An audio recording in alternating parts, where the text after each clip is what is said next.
Take two. Welcome back to episode 9 of the Coaches Corner Podcast. It's Bryon and Coach Moe. In this episode, Coach Moe and I will discuss, basically we're going to give you some strategies for the zero to beginner player to help develop them. So we believe parents are the best first coaches. Of course. And so we want to give you some tips, some strategies to help develop your player if they're just starting out, if they're just learning the game of basketball. And this could be something where it's teaching them, it's teaching them yourself, or it could be something used to supplement if they're working with a coach, in the Y League or something along those lines.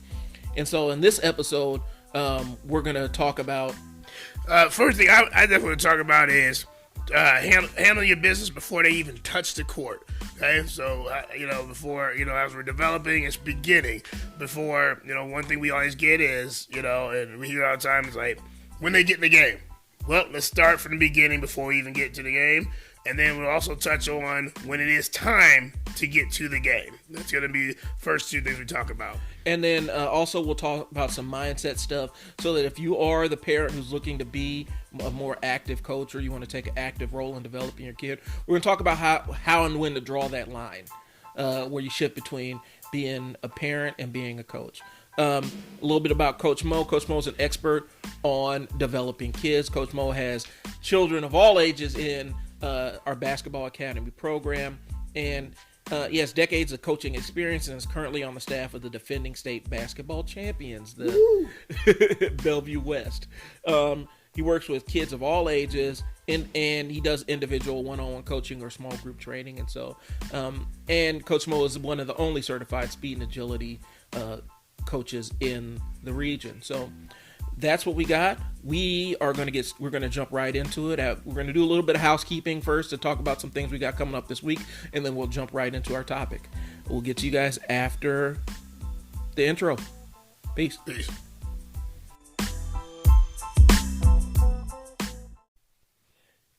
Okay, so before we get into our topic, we have a little bit of housekeeping stuff to do. A couple of things we got coming up. We got some news regarding some location stuff. We got another location for a potential basketball academy day that we can be adding, which is going to add more value to those that are interested in our basketball academy. Now we're looking at an extra day, and we have extra location, and we like to have different locations around the city, just so that it makes we're not everybody has to. You don't have to all feel like you have to all travel to one place every single week. We're trying to spread it around so that people living in different parts of the city can have different length drives, if that makes sense. And we appreciate the understanding of right now. I think everybody's kind of going through it of, location changes and just being available for what's going on. And we really appreciate the current academy kids and the kids that will be coming through. So it's just, like Bryon said, adds another value and, another part of town. But we have appreciated everyone being able to adjust as we've gone. And hopefully we're all going to get to some sense of normalcy sometime soon. Right now we've added Benson Community Center? Yep. We've just had that conversation. And so we're going to be rolling out those dates and times to you. I believe it's going to be Thursday nights. Yep. And that's going to be an additional academy session. It's going to be available for all ages, but we're going to, on the front end of it, we're probably going to have the littles on there that are just getting started with basketball to do some skill work and things like that. And that will probably be, Thursdays will probably be our night to work with the little kid, the smaller, just beginning kids. We're going to post more details about that as they roll around. We are also aware of what's going on in the state regarding this coronavirus thing, and so we're actively monitoring it. We talked about it last week. I talked about really focusing on building out our portals for the online stuff. I got some stuff set up. You're going to start seeing a lot more meat on the bone in terms of those virtual trainings. It's going to be virtual workouts that you can do at home. Since Coach Moe is a certified speed and agility coach, we got stuff for adults that's going to be coming out. It's going to be our move series, where it's really based on while you're in, especially in the winter months, especially if you're working at home, you're going to want some workouts that are keep you active so that you're not just sedentary at a computer all winter. And so we're going to roll out some move classes, which are based on what your athletic level is or what your athletic experience are, or what your outcomes you want. And so it'll go anywhere from somebody who's never really worked out before to somebody who's moderately worked out before to actual adult athletes, competitive. If you're doing mud runs, 5Ks, I know they have the stair challenge where you can run up the stairs over at the First National Bank, building, and or any kind of tall skyscraper. If you're listening worldwide, which we hope you are, we know that there's those kind of challenges as well, and so we're going to be rolling out move classes based on that level. It's going to really take Coach Moe's speed and agility specialty and basically break it down to you and give it to you so that you can do some workouts at home. So it's something we're really excited about. This Saturday, I don't know when this is going to publish. I'm trying to get this published before Saturday, but if it publishes Saturday or after, we had a great session at our dynamic handles camp. If it publishes before Saturday, you need to sign up for a dynamic handles camp. Either way, but we have dynamic handles training. If you haven't signed up, it's time to sign up now.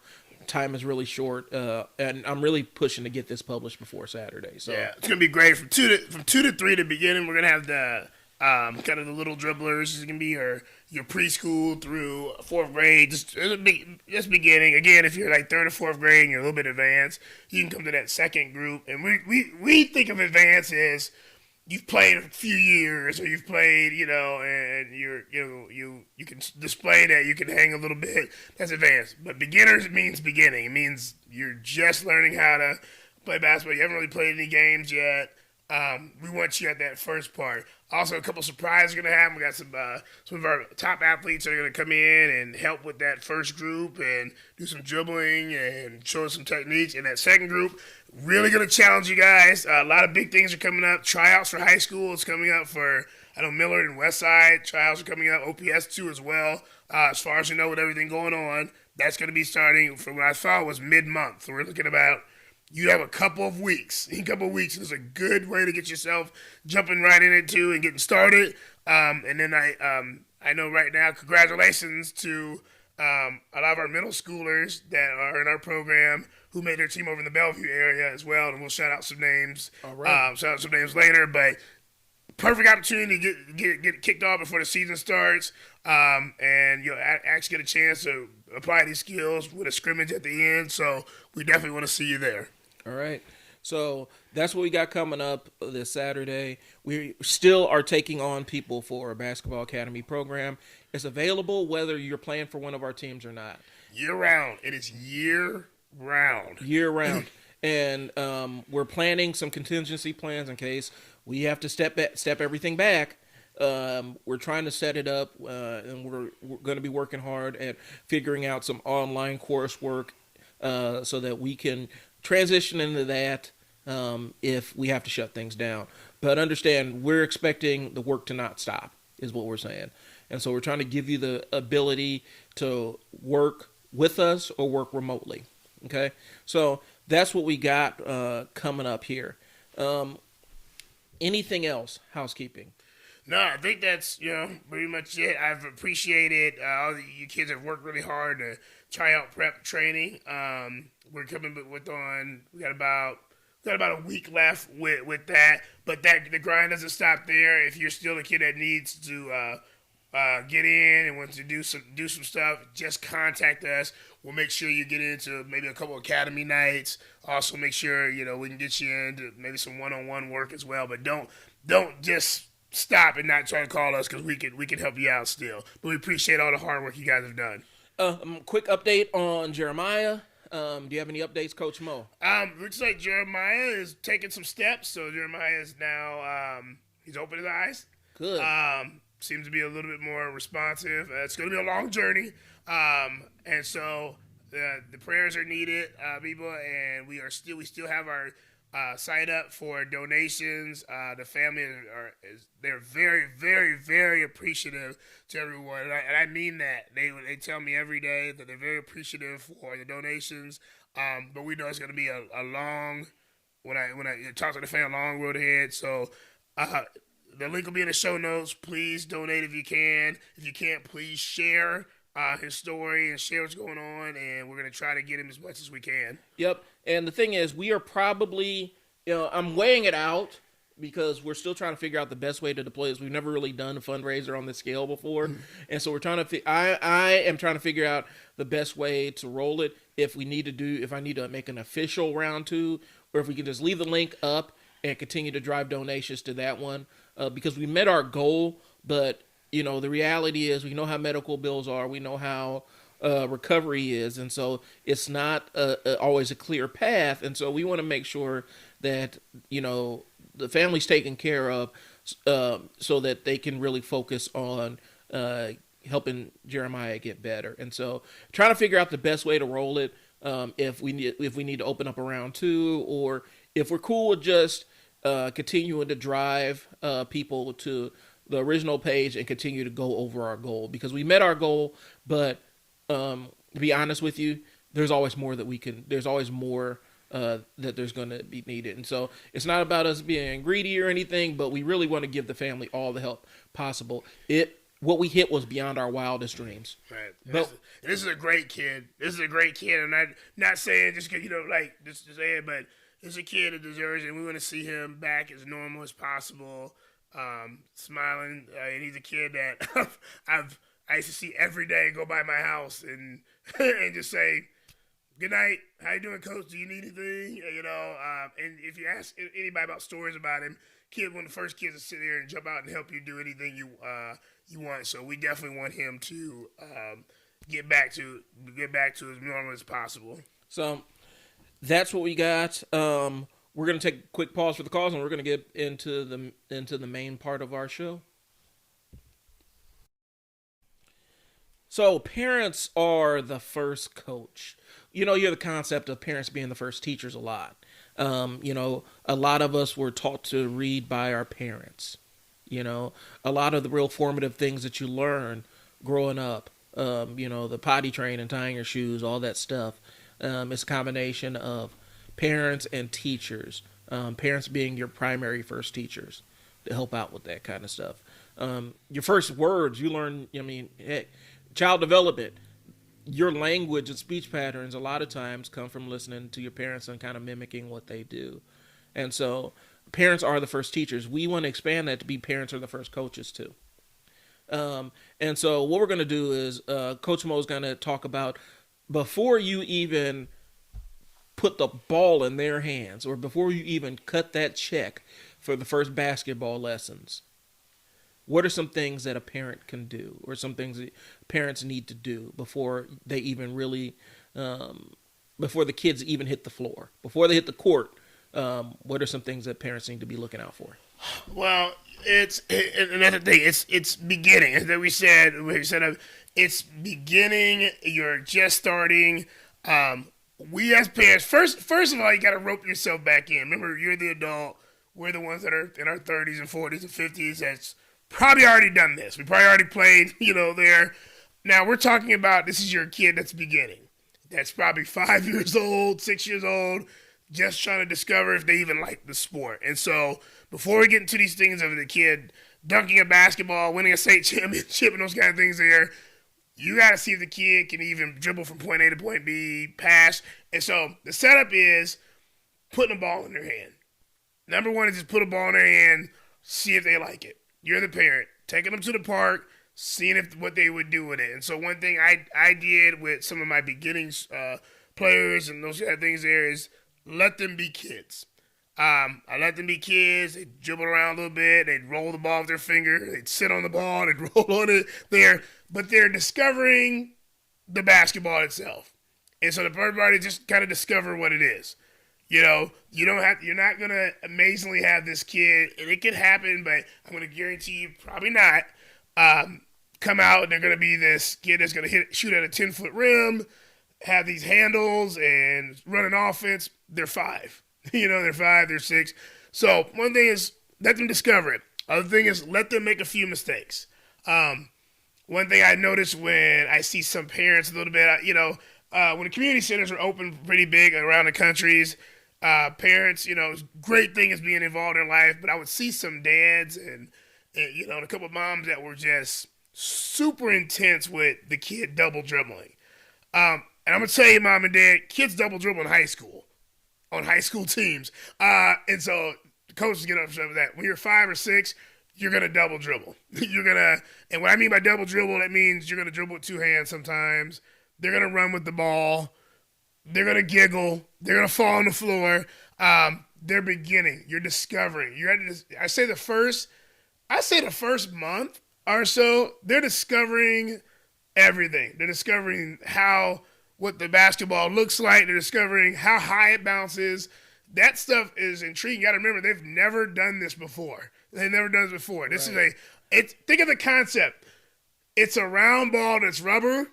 It bounces, and somehow it has to get to the rim. So all that stuff is going to have to be taught in baby steps in a sense, because right now they're just happy that the ball bounces back to their hands. Okay? Right. So there's a beginning piece. Let them make mistakes. Let them discover what it is. And then you can start saying, once I got that, now let me start applying a few fun drills, something fun for them to get to do it. If you don't make it fun right off for the kids, they're not going to want to do it. And the last thing you want to do is have a 5-year-old in the first week of just letting them have fun and discover it, start overly coaching. And what I mean by overly coaching is where you're saying, hey, kid, you need to start running plays. You need to start doing a swing pass, backdoor cut. Because I'm telling you what, at 5 or 6, I don't know what any of that means. There's kids that are 12 and 13 that don't know what a backdoor cut is. So just let them discover at this point. All right, so here's a quick story. So when I was learning to drive, my mom was the one who taught me how to drive, or she tried to initially. I'm driving her car. I've never been as on edge or in some cases just abjectly terrified as when I'm driving, trying to learn the rules of the road with my mom. And so finally my mom tapped out, and I had an older cousin who volunteered, and he was a lot cooler about it because, one, it wasn't his car. That helps. And 2, he had a different demeanor in terms of delivering the teaching. It's very hard to master a skill when somebody, and my mom was trying her best, but she didn't want her car to hit a curve. And I wasn't about to hit the curve, but she was, watch out for the curve. You're too close, stay in the lane. One of the hardest things when you're teaching a teenager how to drive is how to let go of the steering wheel after you made that turn. Mm-hmm. That is not a natural thing. It doesn't feel natural. And that big wide turn. Yeah, and to let the steering wheel kind of go back to its normal path. That's not a normal thing. You oversteer your turns. A lot of times, that's one of the hardest things for a teenager to learn. My nephew had a hard time learning that one. But it's even harder when somebody's like, let go of the wheel, let go of the wheel, let go of the wheel. Okay. So what we're saying is this, when the kid is still learning, and I think that's where Coach Moe was going, when your child is still learning, the basics of the skill and learning how to apply the skill, sometimes you got to step back out of that role for one of them to execute it perfectly and teach them how to execute it good enough. Because like you said, there are high school kids that are still double dribbling.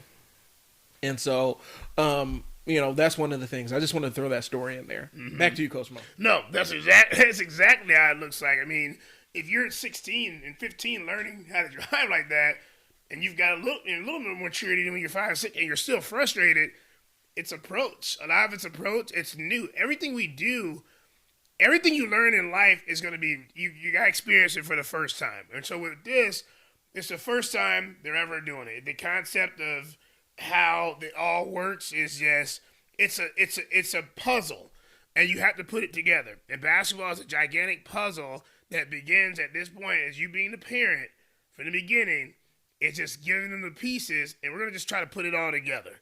We're going to put it all together. And sometimes you might not ever solve it. Right. You might never solve it. There are NBA players that are still halfway done with their puzzle that are great. They're better than me and you.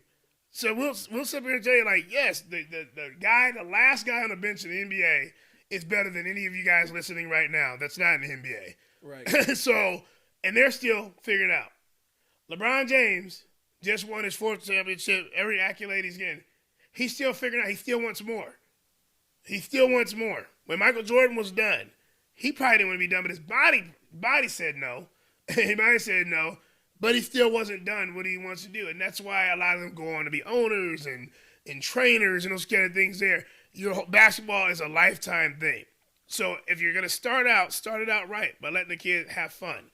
And remember, I'll say this, and some people may disagree about it. You're still there. You're their hero. And you'll always be your kid there. So think about being your kid's hero at 5. You know he loves you and she loves you and they sit up under you. And all of a sudden, because they can't figure out how to dribble one in, you start yelling. And your body language goes bad. So your body language can actually affect how the beginning of this happens. And so if you're upset and your shoulders are down, you're pouting, your voice starts to get, you get loud and you start getting intense. To a 5-year-old, that's scary. The 6-year-old, that's scary. And they're going to be like, they don't know if they can make a mistake or not. And that's going to be bad because that kid could stop wanting to do this. So the approach, have fun. Teach, let them know that you're here for them to learn. Laugh, tell them that it's great. Hey, you know what? You did a great job dribbling twice without double dribbling. Give them little things. The next step to it is give them obtainable goals. They're 6 years old. Right. If you can teach them to dribble with their right hand 3 times and their left hand 3 times stationary, and if they can do that, I mean that is an accomplishment. That's a high five. That is good work. That is, you know what? Let's go get some ice cream. Let's go get some ice cream because you did it. And eventually, that kid is gonna really, really think, you know what? I'm doing something, and I'm gonna try 4 times. I'm okay with trying 6 times next time. I'm okay with trying 10 times, and I got it. So give yourself some short-term goals for the kid, and so it's fun. Let it be your thing. Let it be your thing. You're not asking for this kid as a beginner to train 7 days a week at 4 hours a day, take 3,000 shots, train out in the sands of the sands of the Sahara. No, they're 5 or 6, and so make it your thing and make it natural. If you take the dog to the park on a Saturday and that's what you usually do, still do it. Put the basketball in the car with you, and then when you're done walking the dog, you guys go up and do your thing. Hey, remember last time we came here last week, we did 3 sets of dribbles? Let's do 5 sets of dribbles, and let's try to shoot the ball at the rim this time and see what you like. And every week, add something to it. Add some fun to it. And then one thing I did with my brother and my son is I challenge them. Start having it where they play you a little bit, or they want to run and beat you to the line and touch it before you do. They want to, if you dribble at 5, they got to dribble at 6. And it's little games like that that's going to make them want it. You're just beginning. Have fun. Relax a little bit. It's okay. Okay. Yep. So what we're going to do is we're going to take a quick pause with the calls, and we will be right back. Okay, we're back. So, now we're gonna get into the real good stuff here. Coach Moe, if you were teaching a kid, now this is from getting to the coach's mind, but it's also for the parent. If you were going to teach a kid from the very beginning, from scratch, about the game of basketball and how to play, how would you start building that player? That's good. As we said before, we introduce them, we let them get around the basketball, and so now we have to start talking about how do you want it to look? How do you want it to look? And so my thing is, first and foremost, make sure when you're doing when you're trying to train your kid, make sure when the kid's trying to learn that there's a lack of distraction. And what I mean by that is, I probably wouldn't take the kid to a crowded park the first time they do it. I probably wouldn't take it and put a camera on them or a big tripod and watching when I do it. That makes kids very, very nervous. My son is 6, and he'll tell you, like, why are you recording this? And I'm like, son, you're just having fun going down the slide. Even that, which is a fun thing, is like, I don't want you recording me going down the slide because it's kind of embarrassing, All kids are different. So as you're setting up, make sure it's something you're gonna want to do. It's basically a one-on-one, or if two parents, two grandparents, aunt, uncle, cousin, brother, maybe a 2-on-1 where it's a thing where it's just a specific time that you're gonna do something. Also, I would limit the amount of time because of the attention span. And I think a lot of people miss this. And we talk about this during our basketball academies and those things there. Our basketball academy is 2 hours on Wednesday. What I tell parents and what Bryon does when he talks to parents there is that attention span, the younger they are, starts getting is a little shorter. So to have a kid be completely locked in for 2 hours on how to split a trap, is not going to happen for a 5 or 6-year-old. You can explain it a million times and they're going to be like, what is a trap? What are you talking about? I want to go out and play video games, eat some cake, and see my favorite Pokemon. But when the first 20 minutes, that kid is focused on, I remember going back to dribble the ball. I remember going back to discover what a basketball is. And so you have to kind of take those things there. So as I would set it up is, we've already discovered a little bit what it is. Find it where you have less distractions. And then set a time limit on how you're gonna do this. And also take a deep breath yourself. And if it's something that's gonna frustrate you, you also got to figure out maybe you're not the one that should be training the kid. Mm-hmm. I've seen it. I saw a kid the other day. This is a true story at a park. Man, kid had to be 6, 7 years old, and I think dad had a pretty good approach on how to throw the baseball to him. And man, I saw mom come out the car, and my wife was there too, was screaming at the top of her lung because he wasn't holding the bat right. And you saw the kid tear up. And I think the kid was just happy to be there. We had our dog out, and the kid was waving at the dog and things like that too. And that kid was just trying to have fun. And as it was set up, it was a busy park, a lot of distractions. I don't think there was a time limit on the kid, and they probably were out there a little bit before we were, and we were out there for a little bit just having fun, playing, doing different things. And I'm pretty sure the kid was tired. Now, will that kid bounce back? Will that kid, be fine? Maybe, maybe. But is there a chance that kid can say, I don't know, I want to do this again? And that can very happen. So just make sure that you are setting up yourself to be the person that really wants to do this, because that can be detrimental. Like, I cannot train my daughter to fully do stuff basketball, volleyball related. I can teach her how to do footwork. I can do that, but she will not, in a million years, listen to me about what to do as a girl basketball player that's in 5th grade, because she'll tell me that's not right, and that's not right. And I understand that. And it took hard for me, because I'm thinking when you coach, you can do this for everybody. But I had to understand, as a parent, because I'm a parent first, she's not like my oldest. And my oldest is not like my youngest. Maybe my approach to her has to be a little bit different. Maybe I have to be a little bit more patient, or maybe it just doesn't work. So immediately I understood I need to ask for help. Right. And I do want to circle back. One of the things we talked about is meeting the kids where they're at. Mm-hmm. That's very important. It's going to be one of those things where it's very hard to teach multiplication if the kid doesn't understand addition. You got to meet them where they're at. And we've seen it plenty of times where, parents want to get out there and coach, and they do get out there and coach.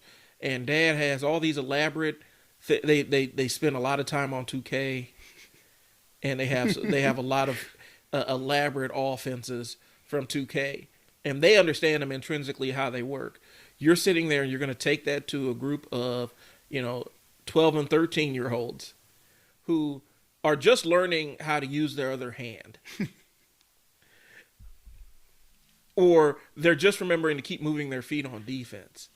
And you're going to take these elaborate plays and drop them on these kids' head. Well, they're NBA players who can't run some of these, who have a tough time cracking the roster because they can't remember the plays. But you're going to take these elaborate plays and drop them on these children's head. That is not how it works. You got to meet the kids where they are. Did you watch Game 5 with the Lakers and the Heat and that last exchange with Markieff Morris? Yeah. And I mean, like, that's an NBA player who passed the ball to nobody whatsoever. And he's an NBA player.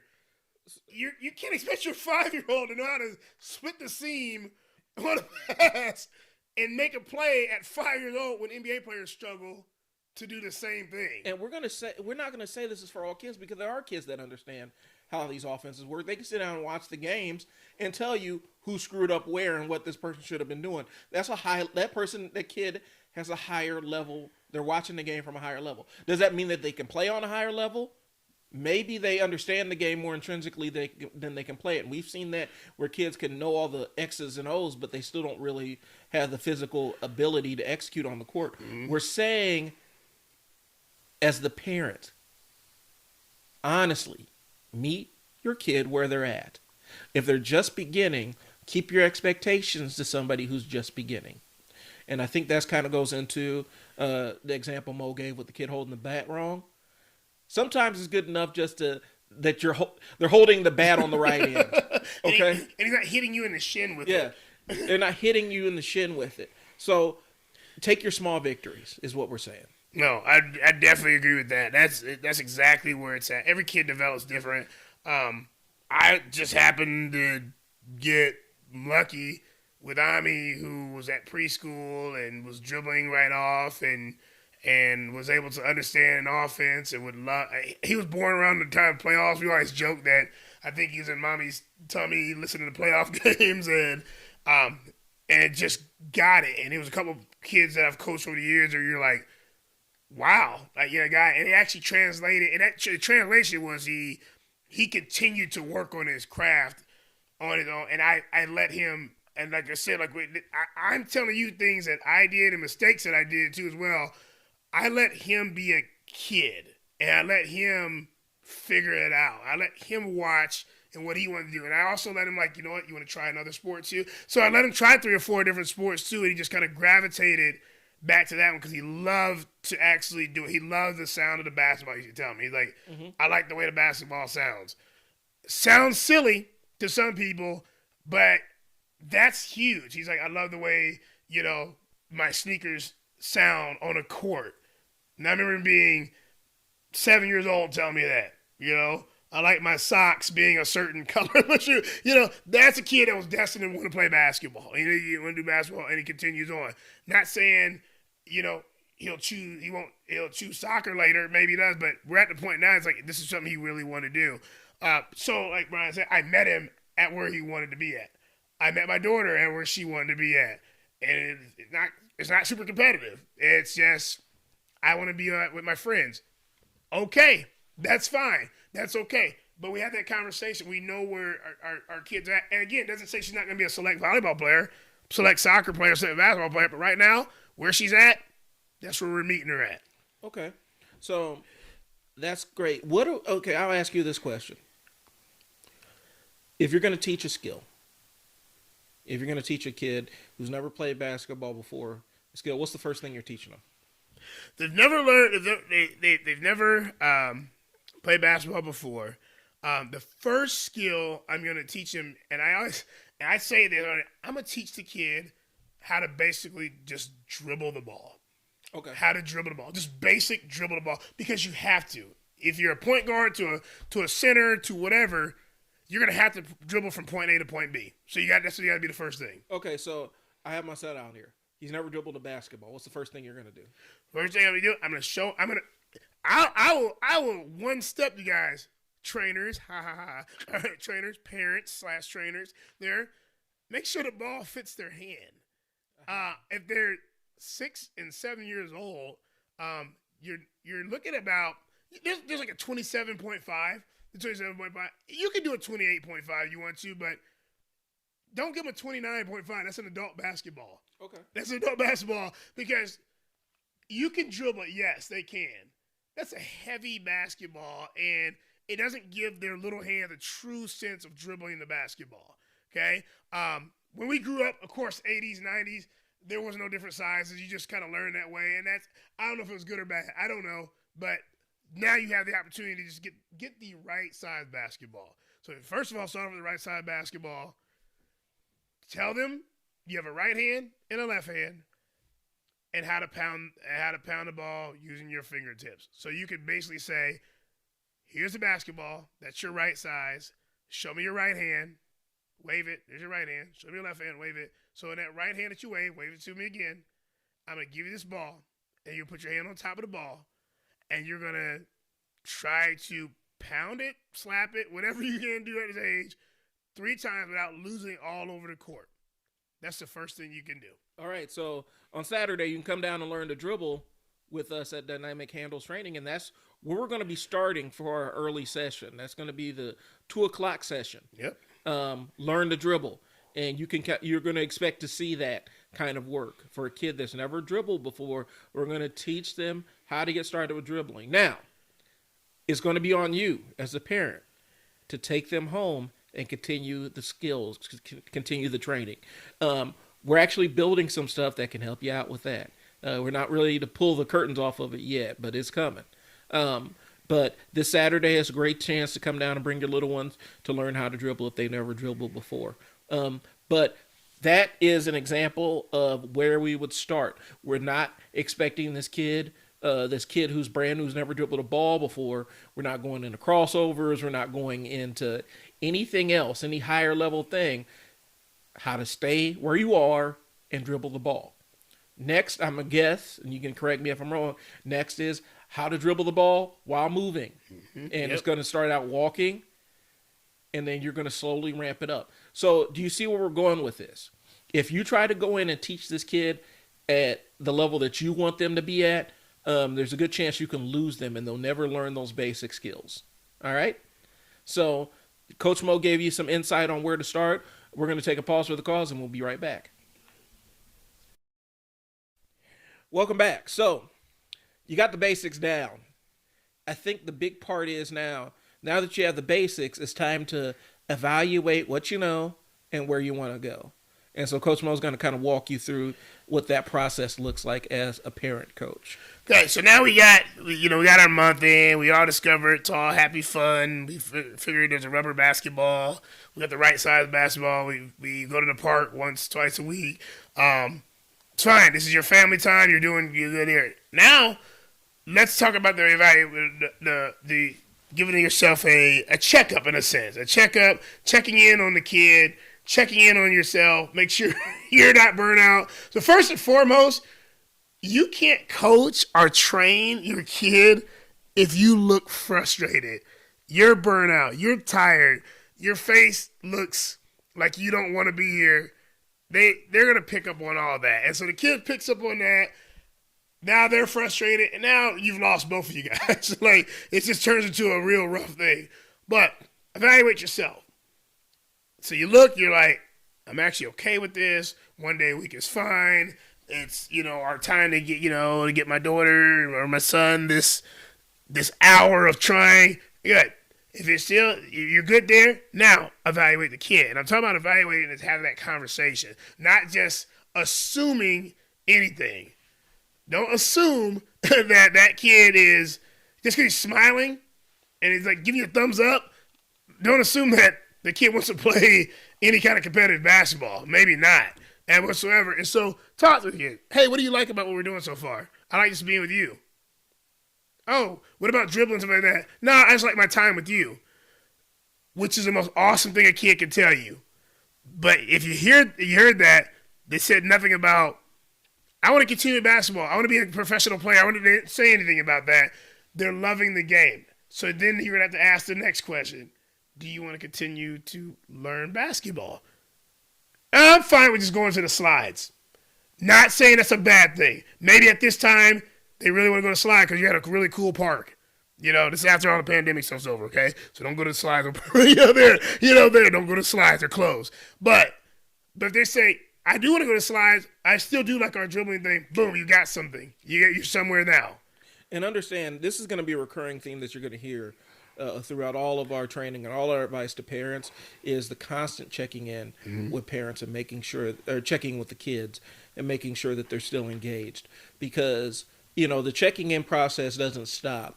It doesn't stop, even in high school, that checking in process may not stop. You still may need to be checking in with your player to make sure that they're still locked in and focused and their goals haven't changed. But you got to get this is the practice for you as the parent to get in the process of soliciting feedback from your kid and your player and seeing where they are, if they want to push it to the next level. Because here's the thing, the higher level it goes, the more intense that work is going to get and the less fun it's going to be. So you got to see if they're willing to sacrifice the fun stuff to do the unfun work that it takes to get better. Because even though it's unfun, the kid could say, I don't particularly like this piece of it, but I am overall enjoying the work I'm getting to get better. And so that's where we constantly want you to check in with the kid. We've had kids on our team that were phenomenal players that mid-season they checked out. Yep. And the parents, it came much to the parents' frustration, came to the coach's frustration, but the parents, that's where a parent has to step in and check in and kind of see where this kid is and say, okay, so at the end of the season, are you going to need a break? Are you going to need some time? Do you want to go play something else? There's a time and place for select, fast-paced, big league basketball. Time and place. Because you got to know. And you should know by having, like Bryon said, having these constant conversations that if your kid was barely having fun playing rec ball last year, just barely having fun, just barely learning it, to jump that kid into something you want because, hey, you know what? I got asked to put my kid into this select team. Select. Bryon, you know my feeling about that word select. Yeah. You know what I mean? Select. Well, and all of a sudden, okay, so hold on a second. Yeah. Let's take a we're gonna kind of shift courses here, but it still follows along the line of the parent directing their child's career. Let's talk about select in the top context of playing basketball in Omaha, Nebraska. What does select mean? So select means you're basically on a team that's considered like better than a rec team in a sense. Like, and what I mean by rec is the kids literally are okay with practicing one day a week, if not at all, and just showing up to games and playing, which is fine. I wish more kids, to be honest, and tell their parents that's what they want to do. That's fine. That is completely fine. That'd be fine. But select is the kids are like, you know what? I think I want to practice 2-3 times a week. I want to play more games than the 6 games that the rec league gives me. I want to play about 30 plus. I want to play 90. I want to play 100. I want to play a little bit more. And I think I want to play in middle school, in high school, and college. Would have bigger dreams in that particular sport. So select is the kind of your beginning way to get yourself to being a competitive basketball player on a middle school, high school level. And it starts now in like 2nd grade and 1st grade, which kind of blows my mind. But. So I guess I want to know, so we're about to do this. I'm going to keep it real thing.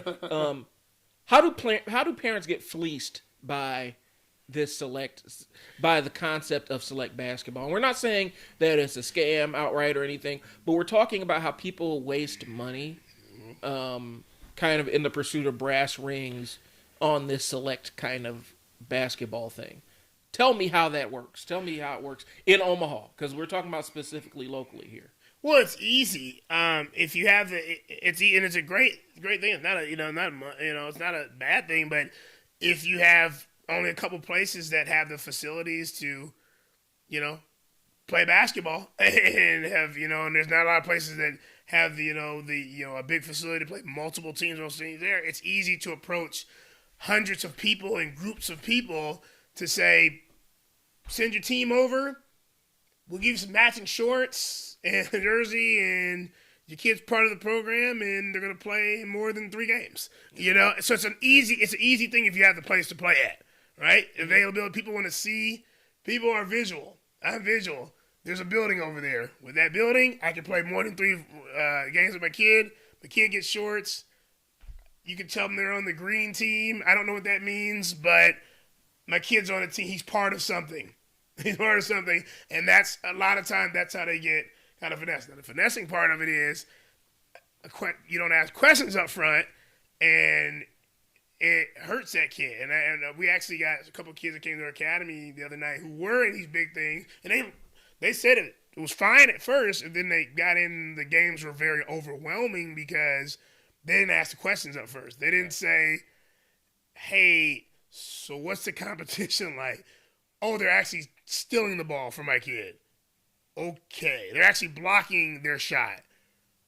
We didn't do that in this league we're at. And there's playing time, and it's not really equal. Right. Yeah, I didn't know that. And so that's where you could easily fall into something you don't want to get into. And so we're looking at Select as, and I think Mo kind of mentioned, it's kind of a stepping stone to what we would consider competitive. Like, it's kind of the waypoint. Am I right there, where it's kind of a midway point in some cases where you go Select and then you kind of move up into a more competitive. Yeah, the games count. You want to see the score. Okay. The kids know they're either getting a butt whoop or they whooping somebody's butt or the game is closed. Select, you want to see the score. You know what your record is in Select. So if your goal is to be a top player, then I would say, and Mo, correct me if I'm wrong, your endpoint shouldn't be Select. Like, that's not the goal if you're trying to be one of the top players in the state, right? Right. Select isn't an endpoint. No, it's a step. It's a stepping part, and then it goes into, you might be on the Select. Let's say you're on the Dragons. That's an end team, and you're on the Select Bronze. Okay, that's a step. You're a little bit higher than you were at the rec league you played last year. Now you're gonna go for the silver, and now you're gonna go for the gold team. And as you look, you can look at like I coach U17s and things like that too. That's your kids are gonna be seniors. When you're looking for recruitment and things like that, that's the top of the top. Once you get to the gold level or the platinum level, whatever your state calls it, and that's when recruiters and things like that happen because you want that exposure. You want that exposure. When you're a little bit younger, it's just it's steps to make the team, be somewhere in the mix. As the years go past, be one of the middle players, be one of the best players, and then if you really love it, I want everyone to know that I'm the best, and I want to go help a college team, high school team out somewhere. So there's a lot of steps to it. So it's a process, is what we're saying. Yep. It's not Trust the process. It's not a destination. It's a way along the path. And we've seen it. We've seen parents that have gotten kind of yanked in a direction where it's the being on this bronze Select team is kind of touted as this endpoint as opposed to a step in the process, and then they get on there and they sacrifice more focused skill development to be on a bronze team, and the kid probably is not getting a lot of clock because they came in mid-season, or they're kind of a redundant piece because they already have somebody in their position, or their kid's just the new kid and the coaches don't know them yet. The marketing is great for these programs.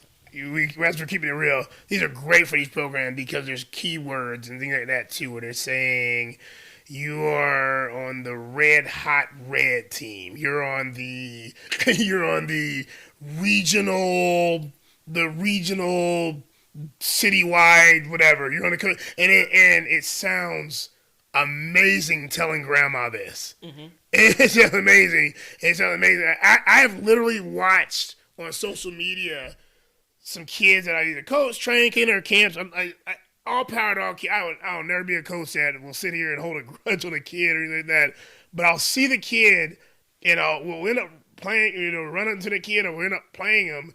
And as they're down by 40, because we're usually smacking them, that's what we do. We want to smoke. They smack them down by 40. I'm looking at their regional jersey, and I'm pretty sure that parent was talked into that because it sounded really special. And grandma's at this game, and aunt's at this game. It sounds so special. And now this kid is put somewhere in an awkward position. Mm-hmm. Because this is a kid that when we checked in 2 weeks ago was just cool where they're at being at a rec level playing 1 day a week. And now you've thrown them in there because you ignored their cues to say, I'm not ready. And now they're in there.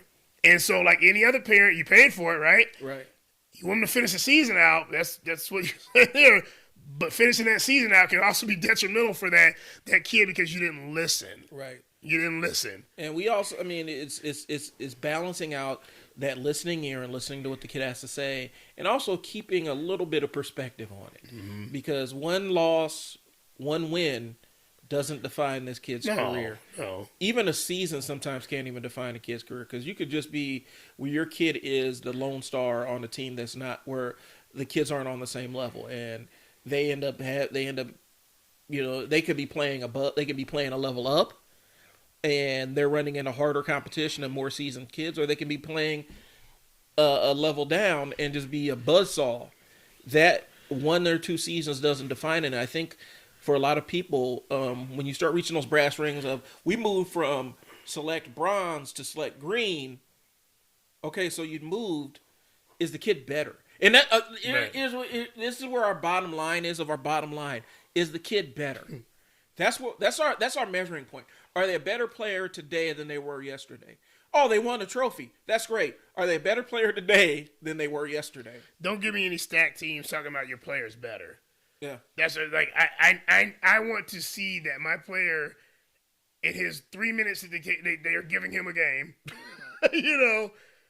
at least it's showing me something different from the year before. Yeah. At least they're getting me 5 rebounds. Right. They're diving on the floor, hustling. They're showing good leadership. If I don't see anything, or I see them going backwards, and I don't really care that we went 14-0, but my kid played 3 minutes and got 0 stats every time they're in, and they look like they don't want to be there, we messed up somewhere along the way. Right. If the kid regresses when they move up to a level that's a little bit more challenging, then you need to kind of reevaluate. You do need to check in, is what we're saying. Check in with your kids. That's what we're saying. Check in with your kids. That's what we're saying. So what we're going to do is we're going to take a quick pause for the cause. We will be right back. Thank you for riding along on our little tangential journey that we took on that one. But we were both feeling that conversation. We needed to have that one. Let's put it together. We're putting this together here. Okay?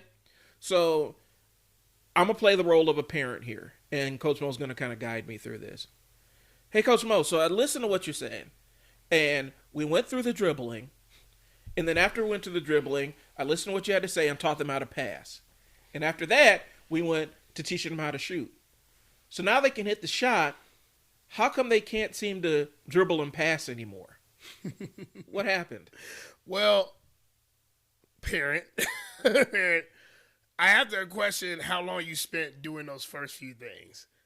And did you tell them that it's something that you're always going to use important? I still, in academy, with my advanced kids, with college offers, college acceptances to play basketball, still have to tell them, hey, are you still dribbling below your waist? Are you still doing like that? Are you still doing the stuff that you learned from the beginning? No, I kind of went away from that because I'm taller than everybody else now. And then I ended up going to a camp and everybody was tall and I couldn't get around anybody. Okay, so what I mean by that, you have to always go back to the basics, no matter what. And the basics, what I mean is dribbling is basic, passing is basic, shooting is basic, and you get advanced within there. You get it there, but I tell the kids, everyone has to dribble. And I will challenge any coach. I'm not saying be a Kevin Durant. That's a generational talent. Be a 7-footer that can dribble like that. That's generational. But if you're 7 foot, I don't really care. You still got to dribble from point A to point B, so you should learn how to dribble. And if you don't remember, that maybe had to be something that you go back to every practice or training you get by your chance to go back to. Maybe I need to go back to dribble a little bit there.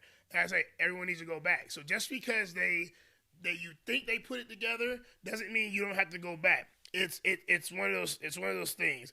If you don't, all right. So let's think about it. If you fix cars for a living, okay, and you decide I'm not going to fix cars anymore, I'm done. I am going to go be a plumber, which is fine. Great jobs, great job, great trade. Take off 3 years from fixing cars. Okay, within those 3 years, things change. There's new protocol in cars. There's things that come out, computer updates, the new brake systems, the new engines. Things just change. There's change in there, and so now you go back, and now you want to be a mechanic again.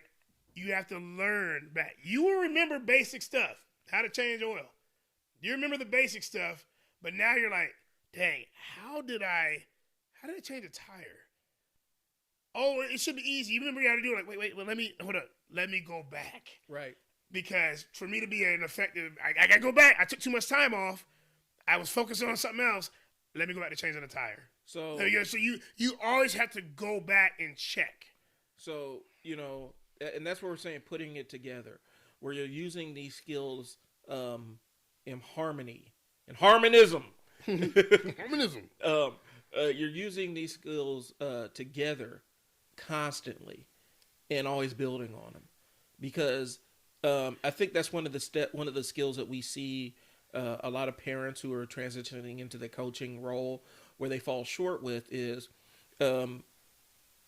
you constantly have to have an expectation that they're still practicing the basics, and you got to lay the framework so that they're constantly practicing those basics. Mm-hmm. Because at the end of the day, the basics are the things that are the mastery of using those basics in a game environment is going to be the thing that might be the difference between a coach giving them a second look and a coach writing them off. And so you do want to focus on that. Yes, the coaches love those advanced skills and stuff like that. Coach Moe can tell you they love that advanced stuff. But if you're seeing a kid that has all the spices and flavorings of advanced written all over them, but then they're struggling with basics, that's I would think that's a red flag to a coach where, this kid's great when it comes to these advanced skills, but their basics are horrible. Their fundamentals are bad. Yeah. I mean, how many games have you seen lost because somebody blew a layup? Right. And layups are taught usually in the beginning. And I've seen the NBA. Do you remember when Oklahoma City had Harden and those guys, and they lost to the Heat in that final? I saw Harden wide open make a layup. I mean, he missed it, and he's a great player. Missed a layup. That's a basic thing that would have changed that game around. It was an uncontested layup. He just blew it. And those are the basics. And so, even at the highest level, you don't go back and focus on the basics. It gets away from you, and it gets away from you very, very quick. And so, one thing I talked to some of my top players, and I told them, and some of them have admitted it. They're like, "Man, coach, I don't want to come to nothing but open gyms." Okay, why? Because skill training is boring. Okay, then I go watch their game, and who turns the ball over more than anybody? Who missed the layup more than anybody? Who were stepping out of bounds? Who was letting the basketball hit them in the face on rebounds? Mm-hmm. It was the kids that didn't want to go work on the basics. It's okay to start your practices with some layups. It's okay to start your practices with some mid-ranges, some defensive sliding, stuff that you teach at, it's okay because once you get it, it comes right back because I remember how to do it because I'm warming up doing it, and now I can go to my advanced skills. But those kids also have came back and apologized because they saw us sitting at the game and were like, we all recorded that. It also helps a coach I would think it helps them kind of gauge what a kid's work ethic is. Mm-hmm. If they're willing to come in and put in the time off the court to focus on their basics, then that's a kid that you're probably going to want on your team because they're willing to put in the time on their game. Right. So what we're saying is putting it all together as a coach. If you're going to be the first coach that your child has, understand that just because you've taught it once doesn't mean that you're not going to have to reteach it, and doesn't mean that you're not going to have them constantly demonstrate their proficiency or their ability in that specific skill, right? Yep. So once you teach them how to pass, you're going to have to circle back and make sure that they're remembering the steps to making an effective pass. I've seen Coach Moe have to talk to high school players and remind them to step into a pass. Still, it's just a mental lapse sometimes, and you just need a gentle reminder. But it's important to stack those skills together and constantly be teaching them. So it might feel redundant. It might feel like you're doing the same thing, same teaching every single time. That repetition is where those kids are going to get that mastery of it. So, anything else, Coach Mo? No, I think that's it. We can get into advanced stuff, and that's a conversation for another day thing. But and eventually, like you said, the beginning part of coaching turns into an advanced part, and all of a sudden you're their AAU coach. It can turn into a big world of you staying in that kid's life, but it also could be you're setting the tone, and that's I guess the key thing I want to get from this is you're their first coach. Mm-hmm. You're your kid's first coach, no matter how you do it. When you're in the backyard with your son and daughter, when they're little, and you're hitting a plastic baseball bat with the plastic ball, the one you get for like $3 out of the store, you're their first teacher. That may be fun. That may be their first memory of learning how to play baseball. You don't even know that, but that was their first memory how to do it. Now, what experience do you want to give them? What experience do you want to give them? Is that going to be a terrible experience where you're yelling at them because they couldn't hit a plastic ball? No, they're having fun. What experience are you going to give them with basketball? You yell at them because the ball flew off their foot? It happens to adults. It happens all the time. It happens to our advanced players that come out during our open gyms. It still happens. But their first experience is something that's positive and something that's great. You're their first coach. And so all they got to say is let it be fun. Let them make mistakes.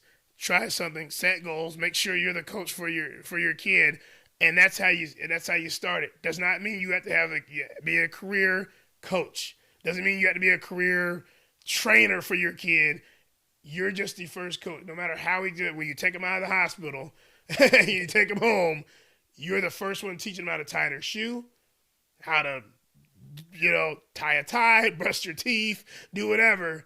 And you're the first one that's going to teach them how to do those things here. So might as well give it a positive experience and then go from there. Okay. So now the question for us is this going to be a recurring series? And I think this probably can be a series of things about basketball development for different levels. So with that, I think we're kind of voting. We're both nodding in agreement like this is going to be a series. So I think next week we're going to come and talk about developing the intermediate to advanced players. Yep. Now, here's the homework assignment for y'all. We're going to put this out to the universe here, and hopefully you guys can respond to us. What questions do you have about developing your player as a parent? We're going to be posting this on Facebook. You're going to see the question post on Facebook. And probably when we post this podcast, we're going to say, here's your opportunity to ask us questions about this. And we'll answer them on the show. Are there any specific things that you want Coach Moe to cover? Any specific questions regarding training your beginner, your zero to beginner player, or your beginner to intermediate player? And we'll keep it simple there. We'll handle advanced on another episode, but this is zero to beginner, intermediate, beginner to intermediate. What questions do you have as a parent to help develop your player? So this is an opportunity to ask Coach Moe those questions. So we'll be posting that. Be checking for the other links in the show notes. We have a link to our hub, which has all of our stuff, that we have running, our basketball academy and all kinds of other things. We're going to be revamping the way the interface for signing up for basketball academy looks. So be looking out for that. We still are fundraising for Jeremiah. Be looking out for that. Virtual courses, the Move courses for adults are going to be dropping here pretty quick. When we launch them, we're going to launch them big. Get in early so that you can get locked in at a lower price point, because the demand is, we get questions about this stuff a lot, and we're expecting the demand to be pretty good on it. And once the demand comes in, the price is probably going to end up going up on these, just so that we can, because if here's the thing.